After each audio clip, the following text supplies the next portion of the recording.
أعوذ بالله من الشيطان الرجيم. بسم الله الرحمن الرحيم.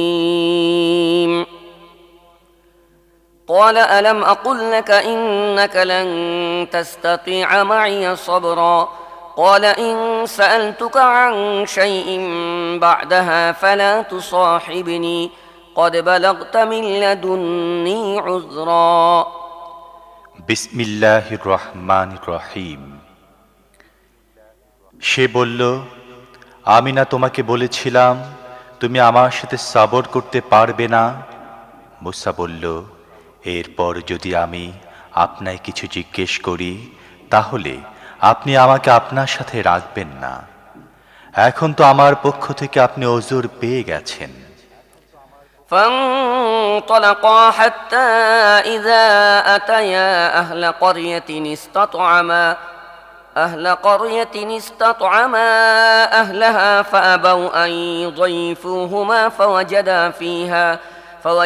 فيها جدارا يريد أن ينقض فأقامه قال لو شئت لاتخذت عليه أجرا قال هذا فراق بيني وبينك سأنبئك بتأويل ما لم تستطع عليه صبرا أما السفينة فكانت لمساكين يعملون في البحر فأردت أن أعيبها وكان وراءهم ملك يأخذ كل سفينة غصبا وأما الغلام فكان أبواه مؤمنين فخشينا أن يرهقهما طغيانا وكفرا فأردنا أن يبدلهما ربهما خيرا منه زكاة وأقرب رحما তারপর তারা সামনের দিকে চলল। চলতে চলতে একটি জনবসতিতে প্রবেশ করল এবং সেখানে লোকদের কাছে খাবার চাইল, কিন্তু তারা তাদের দুজনের মেহমানদারি করতে অস্বীকৃতি জানালো। সেখানে তার একটি দেয়াল দেখল, সেটি পড়ে যাবার উপক্রম হয়েছিল। সে দেয়ালটি পুনঃপ্রতিষ্ঠিত করে দিল। মূসা বলল, আপনি চাইলে এ কাজে পারিশ্রমিক নিতে পারতেন। সে বলল, ব্যাস, তোমারও আমার সঙ্গ শেষ হয়ে গেল। এখন আমি যে কথাগুলোর ওপর তুমি সবর করতে পারোনি সেগুলো তাৎপর্য তোমাকে বলবো। সেই নৌকাটির ব্যাপার ছিল এই যে, সেটি ছিল কয়েকজন গরিব লোকের। তারা সাগরে মেহনত মজদুরি করত। আমি সেটিকে ত্রুটিযুক্ত করে দিতে চাইলাম, কারণ সামনের দিকে ছিল এমন বাদশার এলাকা যে প্রত্যেকটি নৌকা জবরদস্তি ছিনিয়ে নিত। আর ওই বালকটি ব্যাপার হচ্ছে এই যে, তার বাপ মা ছিল মুমিন। আমাদের আশঙ্কা হলো এ বালক তার বিদ্রোহাত্মক আচরণ ও কুফরির মাধ্যমে তাদেরকে বিব্রত করবে। তাই আমরা চাইলাম তাদের রব তার বদলে তাদেরকে যেন এমন একটি সন্তান দেন যে চরিত্রের দিক দিয়েও তার চেয়ে ভালো হবে এবং যার কাছ থেকে সদয় আচরণও বেশি আশা করা যাবে। وأما الجدار فكان لغلامين يتيمين في المدينة وكان تحته كنز لهما وكان أبوهما صالحا فأراد ربك أن يبلغا أشدهما ويستخرجا كنزهما رحمة من ربك وما فعلته عن أمري ذلك تأويل ما لم تستطع عليه صبرا এবার থাকে সেই দেয়ালের ব্যাপারটি। সেটি হচ্ছে শহরে অবস্থানকারী দুটি এতিম বালকের। এ দেয়ালের নিচে তাদের জন্য সম্পদ লুকানো আছে এবং তাদের পিতা ছিলেন একজন সৎ লোক। তাই তোমার রব চাইলেন এ কিশোর দুটি প্রাপ্তবয়স্ক হয়ে যাক এবং তারা নিজেদের গুপ্তধন বের করে নিক। তোমার রবের দয়ার কারণে এটা করা হয়েছে। নিজ ক্ষমতা ও ইখতিয়ারের আমি এটা করিনি। তুমি যেসব ব্যাপারে সবর করতে পারোনি এ হচ্ছে তার ব্যাখ্যা।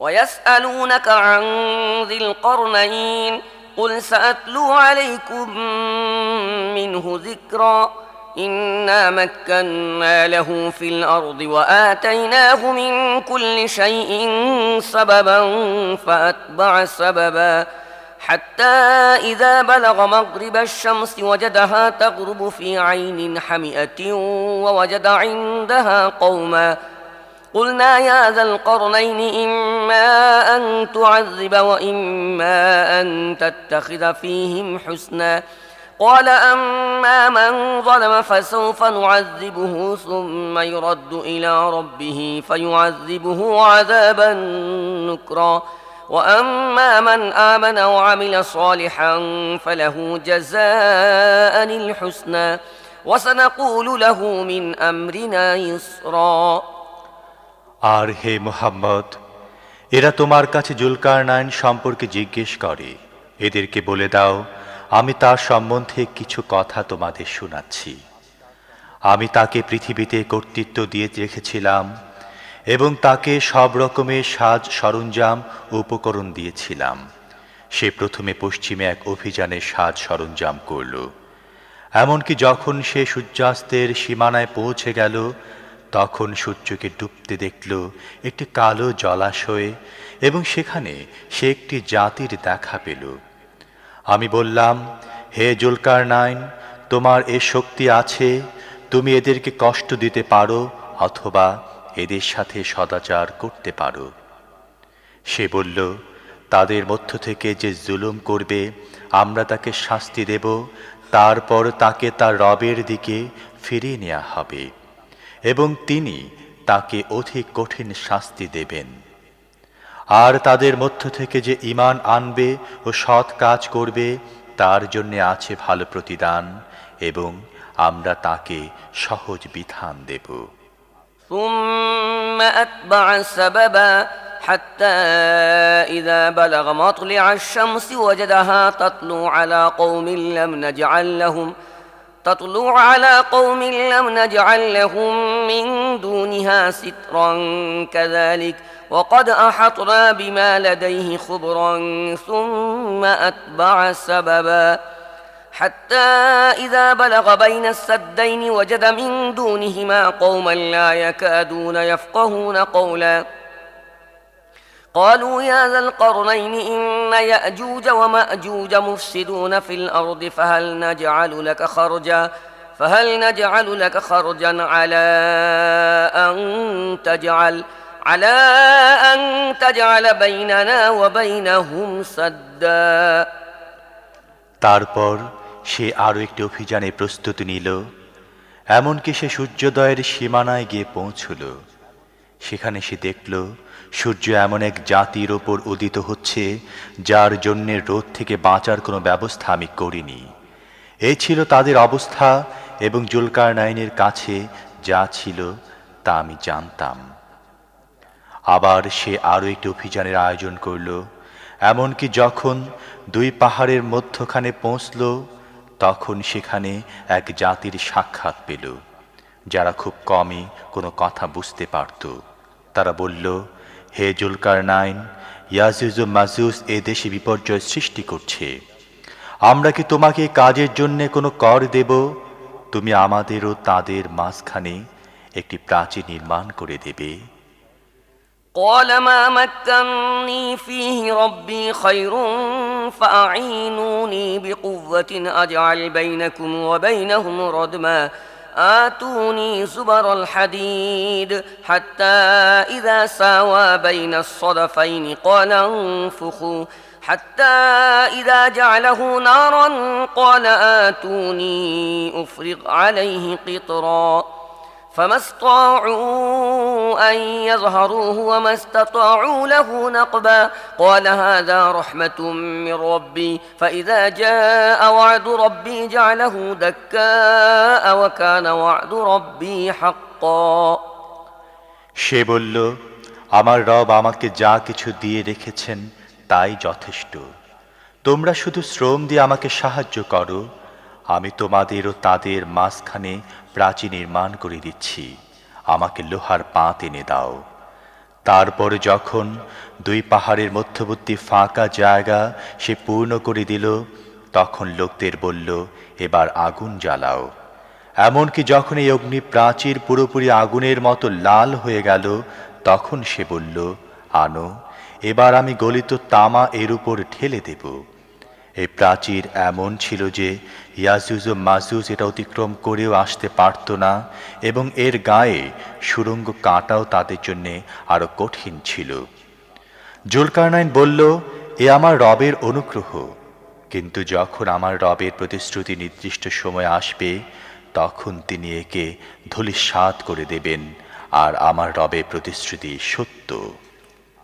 وتركنا بعضهم يومئذ يموج في بعض ونفخ في الصور فجمعناهم جمعا وعرضنا جهنم يومئذ للكافرين عرضا الذين كانت أعينهم في غطاء عن ذكري وكانوا لا يستطيعون سمعا। আর সেদিন আমি লোকদেরকে ছেড়ে দেব, তারা সাগর তরঙ্গের মতো পরস্পরের সাথে সংঘর্ষে লিপ্ত হবে, আর শিঙায় ফুঁক দেয়া হবে, এবং আমি সব মানুষকে একত্র করব। আর সেদিন আমি জাহান্নামকে সেই কাফিরদের সামনে আনব যারা আমার উপদেশের ব্যাপারে অন্ধ হয়েছিল এবং কিছু শুনতে প্রস্তুতি ছিল না। أفحسب الذين كفروا أن يتخذوا عبادي من دوني أولياء إنا أعتدنا جهنم للكافرين نزلا। তাহলে কি যারা কুফরি অবলম্বন করেছে তারা এই কথা মনে করে যে আমাকে বাদ দিয়ে আমার বান্দাদেরকে নিজেদের কর্ম সম্পাদনকারী হিসেবে গ্রহণ করে নেবে? এ ধরনের কাফেরদের আপ্যায়নের জন্য আমি জাহান্নাম তৈরি করে রেখেছি। قل هل ننبئكم بالأخسرين أعمالا الذين ضل سعيهم في الحياة الدنيا وهم يحسبون أنهم يحسنون صنعا أولئك الذين كفروا بآيات ربهم ولقائه فحبطت أعمالهم فلا نقيم لهم يوم القيامة وزنا। হে মুহাম্মদ, এদেরকে বলো, আমি কি তোমাদের বলবো নিজেদের কর্মের ব্যাপারে সবচেয়ে বেশি ব্যর্থ ও ক্ষতিগ্রস্ত কারা? তারাই যাদের দুনিয়ার জীবনে সমস্ত প্রচেষ্টা ও সংগ্রাম সব সময় সঠিক পথ থেকে বিচ্যুত থাকত, এবং যারা মনে করত যে তারা সব কিছু সঠিক করে যাচ্ছে। এরা এমন সব লোক যারা নিজেদের রবের নিদর্শনাবলী মেনে নিতে অস্বীকার করেছে এবং তার সামনে হাজির হবার ব্যাপারটি বিশ্বাস করেনি। তাই তাদের সমস্ত কর্ম নষ্ট হয়ে গেছে, কিয়ামতের দিন তাদেরকে কোনো গুরুত্ব দেব না। ذلك جزاؤهم جهنم بما كفروا واتخذوا آياتي ورسلي هزوا إن الذين آمنوا وعملوا الصالحات كانت لهم جنات الفردوس نزلا خالدين فيها لا يبغون عنها حولا। যে কুফরি তারা করেছে তার প্রতিফল স্বরূপ এবং আমার নিদর্শনাবলী ও রসুলদের সাথে যে বিদ্রুপ তারা করত তার প্রতিফল হিসেবে তাদের প্রতিদান জাহান্নাম। তবে যারা ঈমান এনেছে এবং সৎ কাজ করেছে তাদের আপ্যায়নের জন্য থাকবে ফিরদৌসের বাগান, সেখানে তারা চিরকাল থাকবে এবং কখনো সেই স্থান ছেড়ে অন্য কোথাও যেতে তাদের মন চাইবে না। قل لو كان البحر مدادا لكلمات ربي لنفد البحر قبل أن تنفد كلمات ربي ولو جئنا بمثله مددا قل إنما أنا بشر مثلكم يوحى إلي أنما إلهكم إله واحد فمن كان يرجو لقاء ربه فليعمل عملا صالحا ولا يشرك بعبادة ربه أحدا। হে মুহাম্মদ, বলো, যদি আমার রবের কথা লেখার জন্য সমুদ্র কালিতে পরিণত হয় তাহলে সেই সমুদ্র নিঃশেষ হয়ে যাবে, কিন্তু আমার রবের কথা শেষ হবে না। বরং যদি পরিমাণ কালি আবারও আনি তাহলে তাও যথেষ্ট হবে না। হে মুহাম্মদ, বলো, আমি তো একজন মানুষ তোমাদেরই মতো। আমার প্রতি ওহী করা হয় এ মর্মে যে এক আল্লাহই তোমাদের ইলাহ, কাজেই যে তার রবের সাক্ষাতে প্রত্যাশী তার সৎ কাজ করা উচিত এবং বন্দেগীর ক্ষেত্রে নিজের রবের সাথে কাউকে শরীক করা উচিত নয়।